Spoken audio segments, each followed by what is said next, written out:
Hello guys, welcome back to our channel. അപ്പോൾ ഇന്നത്തെ video വന്നിട്ട് നമ്മുടെ ചട്ടമ്പി പാറു സീരിയൽ റിവ്യൂ വീഡിയോയിലേക്ക് എല്ലാവർക്കും സ്വാഗതം. അപ്പോൾ ഇന്ന് നമ്മുടെ പാർവതിക്ക് ആകെ വിഷമമായിട്ടുള്ള ദിവസമാണ്. അച്ഛൻ വന്ന് അവളെ അങ്ങനെ പറയുകയൊക്കെ ചെയ്തതിന് ശേഷം അവൾ ഹോസ്റ്റലിലേക്ക് പോവുകയാണ് ചെയ്യുന്നത്. പിന്നീട് അവൾക്കൊരു കൊറിയർ വന്നിട്ടുണ്ടെന്ന് പറഞ്ഞിട്ട് പാർവതിക്കാണെന്ന് പറഞ്ഞിട്ട് വെളിയിൽ വന്ന് നോക്കുമ്പോൾ അവിടെ ഒരു ഗിഫ്റ്റ് ബോക്സ് ആണുള്ളത്. അത് ഓപ്പൺ ചെയ്ത് നോക്കുമ്പോൾ ഗിഫ്റ്റ് ബോക്സിൻ്റെ മുകളിൽ ഒരു ലെറ്റർ വെച്ചിട്ടുണ്ടാവും. അപ്പോൾ ആ ലെറ്റർ എടുത്ത് വായിച്ച് നോക്കുമ്പോൾ അതിൽ ഞാൻ ഗന്ധർവനാണ്, നിന്നെ വിളിച്ചാൽ തൊട്ടടുത്ത് നിൽക്കുന്ന അത്രയും ദൂരമേ ഉള്ളൂ, നിൻ്റെ സങ്കടങ്ങൾ എന്നോട് പറയാവുന്നതാണ് പറയുമ്പോൾ ഉള്ളും കിട്ടുന്ന ഇങ്ങനെ തിരയുമ്പോൾ ഇന്ന് തിരഞ്ഞു നോക്കും. അപ്പോഴാണ് നമ്മുടെ പ്രിയൻ അപ്പുറത്ത് തന്നെ നിന്ന് എല്ലാം കണ്ടുകൊണ്ടിരിക്കുകയാണ്.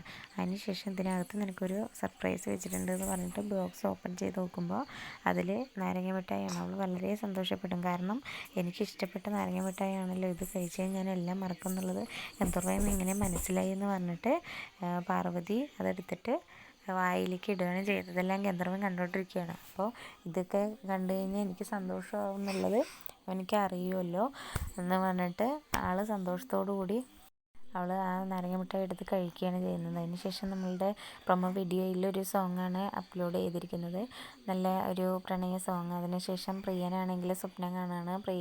നമ്മളുടെ ആ ഒരു സ്റ്റെപ്പിൽ പ്രിയനും പാർവതിയും തോളിലെടുത്ത് ഇരിക്കുന്നതായിട്ടാണ് കാണിക്കുന്നത്. അപ്പോൾ അതിൽ അവന് സന്തോഷമാവുകയാണ് ചെയ്യുന്നത്. അവനിക്ക് അത്രയും പ്രിയപ്പെട്ട അതായിട്ടാണ് നമ്മുടെ പാർവതിനെ കാണുന്നത്. പാർവതിക്ക് തിരിച്ചിനി എങ്ങനെയാണെന്നുള്ളത് അറിയില്ല. കാരണം പാർവതിക്ക് ഇനി കൈലാസിനെയാണോ, കൈലാസിനെ വന്ന് ഇഷ്ടം പറയുമ്പോൾ കൈലാസിനെ ഇഷ്ടപ്പെടുമോ എന്നുള്ളത് നമുക്ക് എന്താണെങ്കിൽ വെയിറ്റ് ചെയ്തിരുന്ന് കാണാം. അങ്ങനെ അതിന് ശേഷം സന്തോഷത്തോട് കൂടിയിട്ട് റൂമിലേക്ക് പോകുമ്പോൾ റൂമിൽ ജനലിൽ കൂടിയും പ്രിയൻ നോക്കും. അവൾ എന്തൊക്കെയാണ് ചെയ്യുന്നത്. സന്തോഷത്തോടു കൂടി നമ്മളുടെ മീരയും ജെന്നിഫറും എല്ലാവരും കൂടിയിട്ട് പാർവതിനെ ഇട്ട് വട്ടം വെക്കുകയാണ് ചെയ്യുന്നത്. സന്തോഷത്തോടു കൂടിയിട്ട് അതൊന്ന് കാണിച്ചേന്ന് പറഞ്ഞിട്ട് അപ്പോൾ കൊടുക്കാതിരിക്കുകയാണ്. അങ്ങനെ നമ്മൾ പ്രിയൻ മീശയൊക്കെ പിരിച്ചിട്ട് ഇങ്ങനെ ചിരിച്ചുകൊണ്ട് ഒരു കള്ളച്ചിരിയിൽ അവിടെ നിന്ന് പോവുകയാണ് ചെയ്യുന്നത്. അപ്പോൾ നമ്മുടെ പാർവതിക്ക് ഒരുപാട് സന്തോഷമായി. കാരണം ഈ ഒരു വിഷമത്തിനിടയിൽ പാർവതിക്ക് അങ്ങനെ ഒരു ഗിഫ്റ്റ് കിട്ടിയത് വളരെ സന്തോഷമായിട്ടിരിക്കുകയാണ്. അങ്ങനെ ഇന്നത്തെ എപ്പിസോഡ് ഇത്രയേ ഉള്ളൂ. അപ്പോൾ നിങ്ങൾ എൻ്റെ ചാനലിലുള്ള മറ്റുള്ള വീഡിയോസും കൂടെ കണ്ടൊന്ന് സപ്പോർട്ട് ചെയ്യണം. വീഡിയോസ് ഇഷ്ടപ്പെടുകയാണെങ്കിൽ ഒന്ന് ലൈക്ക് ചെയ്ത് സപ്പോർട്ട് ചെയ്യുക. നാളത്തെ വീഡിയോസ് ഞാൻ ഇടുന്നതായിരിക്കും. ഇഷ്ടപ്പെടുകയാണെന്നുണ്ടെങ്കിൽ ഒന്ന് സബ്സ്ക്രൈബ് ചെയ്യാൻ മറക്കരുത്. മറ്റുള്ള വീഡിയോസും കൂടെ കണ്ടിട്ട് എന്നെ സപ്പോർട്ട് ചെയ്യണം. Okay guys, thank you.